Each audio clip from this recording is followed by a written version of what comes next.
Hello everyone, this is Jasmina. In this video I am going to talk about the animal clashes in the Bazi. Most people know these are pretty important, and I'm just going to be kind of thorough and maybe discuss things that you might not have heard of before.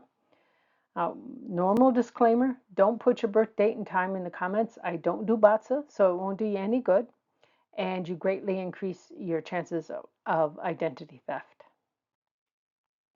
So there are two types of clashes between the animal signs, and these are time clashes and natal clashes. And I'm sure everybody by this time knows these animal clashes, but just to be thorough, I thought I'd put it here. So the rat and horse clash each other. That is, if it's a horse year, it's going to clash with the rat. If it's a rat year, it's going to clash with the horse, and so forth. If we're talking about time, this can also occur in your natal chart. The one you hear most about from most websites is the time clash. And if the day that we are living in, that animal sign clashes with one of your Batsa pillars, actually one of your branches, this is a day clash.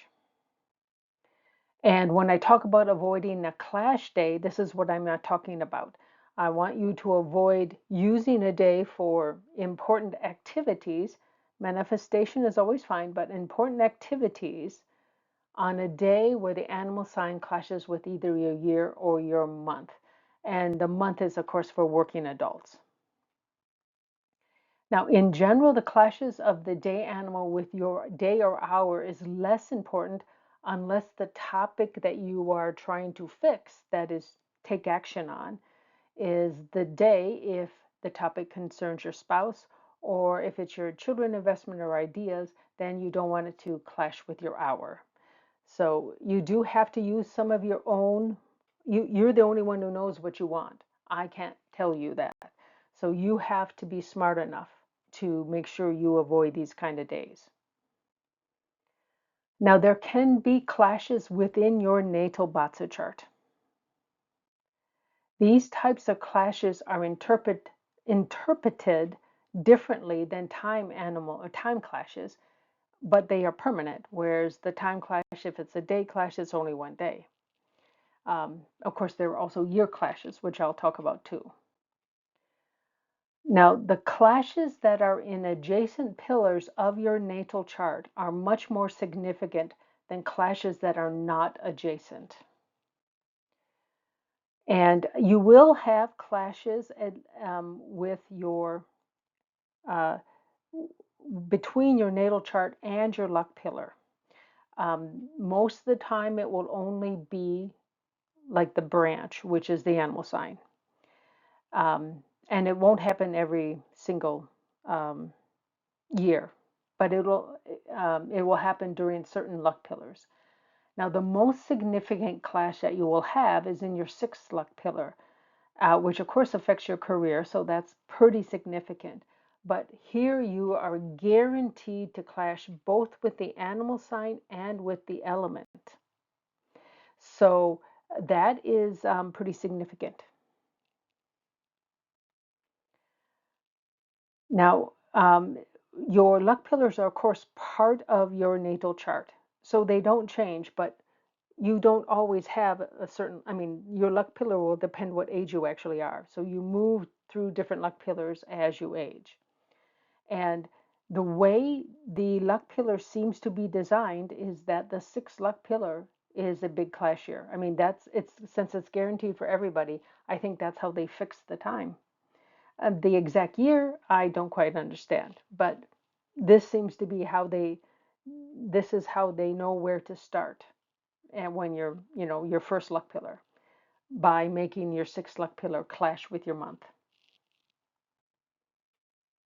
So let's look at the clashes within your natal charts. That's the 8 characters, you know, the without looking at your luck pillar. So if you have a year and a month, this is the reasoning behind this is that you were required to leave your hometown to make a living, and your year is kind of like where your ancestors are. and your month is your career. Now, back when Bazi was first created, this was rare. That is, most people stayed within a mile or two of where they were born their entire lives. But nowadays, this is really common. So I don't know that this really means so much anymore. Um, I would say that over 95% of the people that I graduated high school with don't live in that same town or even in the countryside surrounding it because there's no jobs there. So everybody leaves. And of course, where I grew up was, I was in the countryside, and the next biggest town, in fact, the biggest town in the whole county was still tiny. So, a remote area. So most people have to leave. So it's no longer such a big deal. Now, the year and the day, this is not adjacent. So this means basically little or no affinity or relationship with your grandparents or that generation. And so, that again is unfortunate, but it is not a disaster. If it's the year and the hour, this is even farther away. So basically, this means your ideas may not sit well with your grandparents' generation. Now, this is very common these days. Back when Batsa was created, culture did not change very fast. So this wasn't such a big deal. I mean, it's not such a big deal now because in a decade, attitudes changed quite a bit.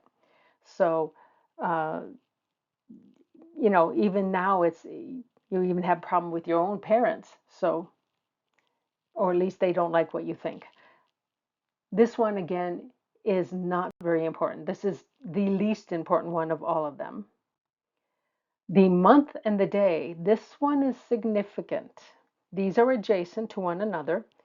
This usually means marital problems and disharmony in the family. And it could be beyond just you and your spouse.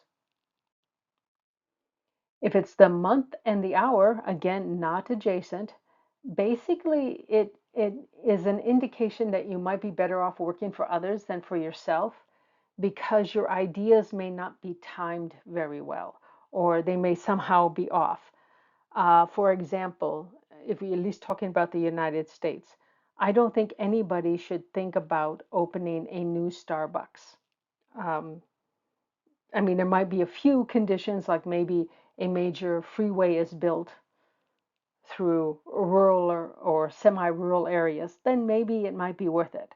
But, Starbucks is like everywhere now. And if you wanted to open one, you'd be too late. Alternately, your ideas could be too early.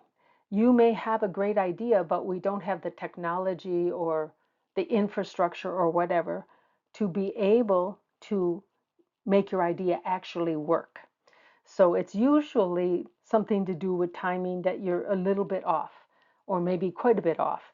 And so um, you can still be innovative and everything, and if you work for others, but you won't be risking your own money trying to do something that the timing just isn't right. So this this is something that, let's say, is a bit important because it is your ideas and your career. So even though these aren't adjacent, this is probably a little bit more important than the other non-adjacent ones. And the day and the hour, this one is pretty significant too. They're side by side. This is basically little or no relationship with the kids, and very importantly, you cannot depend on them in your old age. They may be half a world away. They may not be in a situation where they can or want to help you, especially if you don't have a good relationship with them. So this one can be very, very significant. Now, for those of us who don't have kids, we don't have to worry about this one because you know it doesn't apply to us. Now, all of this comes from, or most of this comes from, a blog by Ken Lai, and some common sense also, because he doesn't cover all of these. He did, like for example, he didn't cover the year and the hour because it's so insignificant. Now, again, the clashes between adjacent pillars, and I've highlighted them here, those are the most important ones, then comparing it to those that aren't adjacent. The very least important one is the year-hour clash. If this is your only clash, I wouldn't be very worried about it. It has very little effect, um, and that's fine. Now, if you happen to have one of these natal clashes, basically, if you want to improve this problem, and this is assuming, of course, you have problems that you recognize because of the clash, then what you need to do is you actually need to change how you interact with others if you want to alleviate the issues that come with this. I think that's fairly obvious. The month and day and the day and hour clash are likely to be the ones that cause you the most pain in your life. So if it's the day and the month, then being cautious and patient when it comes to finding a mate, a long-term mate that is, may help you reduce problems with this day and month clash. And that's because you don't jump into relationships. That is often a problem with someone who has a day month clash. That is, they pick the wrong person. Now, there's another way to deal with this. I mean, and this is kind of how you fix it. First off, you need to understand your own needs, and then you need to express those needs clearly to somebody you are interested in. Now, this will probably reduce and prevent some problems, but it will also probably reduce the number of serious relationships that you have. But I still think that's a positive thing because it's better to have just a few really good relationships than a whole bunch of crappy ones. You know, the you learn more about yourself when you have a good relationship, I think, because you you're not so worried about everything. So this I think is really important that you be really clear about what you need so that the other person knows what you want and they can decide to walk away. If they do, let them. They aren't made for you. Now, if you have a hour and day clash, this is a problem with your children. And sometimes parents have children with very, very different personalities than they are, and they may not they may not accept it. They may be constantly trying to correct them, make their kids more like them. Um, there are times when this is important, especially if your child is going towards, let's say, the dark side. If I'm going to use a Star Wars term, um, and but if it isn't, if they just look at life differently, then you need to accept it for what it is, and and um, and maybe simply let it be. You know, you have to just realize your kids aren't you. So and I think that's hard for some parents. But you know, you would certainly want to make sure they're not going in the wrong direction in terms of what is morally correct, but your morality may be different than theirs. And so there's more deeper morality, like hurting other people. That's a very deep morality, um, especially physically. So if your child is a bully, yes, you do have to do something. But if your child is a free spirit and you're very conservative, then you just have to accept that they are different. Now, if you're the one with a natal clash, and let's say your child or your prospective mate does not have a natal clash, then you're the one who has to adapt or change because you're the one with the issue. Now, one of the time clashes you hear the most about is the year clash. This occurs when the year's animal sign clashes with one of your animal signs. And the biggest one is your year animal sign. it can have some effect if it clashes with other things. Like the perhaps the month animal sign can be important too, but really it's the year animal sign that most people consider. Now, clash years occur for most people when they are 6, 18, 30, 42, and so forth. But if you were born in the month of the ox or at the tail end of the month of the rat, and this means in January up to the, and this can also occurs a little bit of February before the Chinese solar year comes about, then your clash years are a year earlier. So if somebody was born in 1994, and I give you an example of how this works, they have rooster as their year animal, so they clash with the rabbit, which was last year, when they would be 29. If a person was born after February 4th, probably of certainly after February 5th, um, through March all the way through December of that same year, they have a dog as their year animal. And this year is the year that they clash with, and they would be 30. So this is why you have to know somebody's month of the birth to know when they might have a clash year. Now, some people dread these years. And if these people have chief or nine heavens as their guardian spirit, they will probably have a very difficult year, especially if they like to worry or they worry a lot. Because people with these two guardian spirits, they have a really strong connection with all the time with their guardian spirit.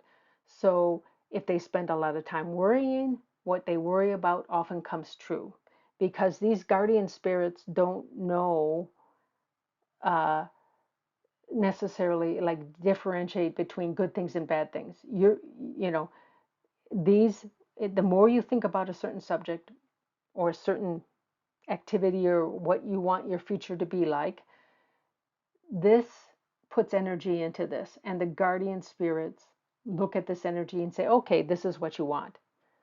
So this is really important. If you have chief or nine heavens, really try to avoid worrying, especially during a clash year, because you're likely to have a lot of trouble because your your your guardian spirit listens a little too closely. Now, how your class years treat you has a lot to do with your general approach to dealing with problems. And there are kind of more or less two kinds of people. And of course, it's not a like a cut and dry thing, but basically two types of people. One is an ostrich, that is, you ignore the problem.